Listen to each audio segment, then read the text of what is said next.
தக்காளி சாம்பார் செய்ய தேவையான பொருட்கள் 4 தக்காளி, 2 பெரிய வெங்காயம், பூண்டு 10 பல், கிராம்பு தாளிப்பதற்கு, தேங்காய், பொட்டுக்கடலை, 4 வரமிளகாய், சோம்பு. வெங்காயம் குட்டி குட்டியாக அறுத்து வச்சாச்சு. பூண்டு, தக்காளி குட்டி குட்டியாக அறுத்து, அந்த தேங்காய், பொட்டுக்கடலை எல்லாம் மசாலா அரைச்சி ரெடியாக இருக்குது. இப்போ வடச்சட்டியில் எண்ணெய் ஊற்றி அந்த கிராம்பு போட்டாச்சு. கிராம்பு கொதித்து வரும்போது,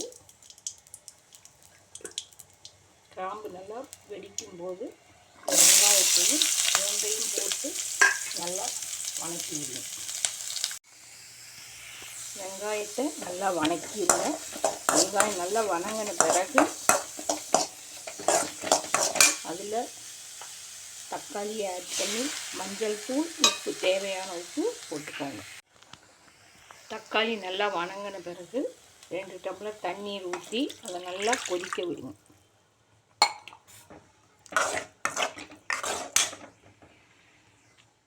நல்லா இந்த குழம்பு இப்படி கொதித்து வரும்போது அரைச்சி வச்ச மசாலா இதில்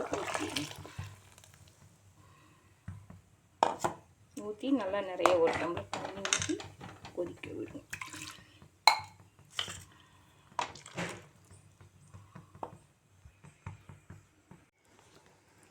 இந்த மசாலா ஊற்றி அதுக்கு மேலே கருவேப்பிலை, கொத்தமல்லி தழை போடுங்க. நல்லா கொதிக்க விடுங்க. நல்லா கொதித்து வரும்போது நிறுத்திடுங்க.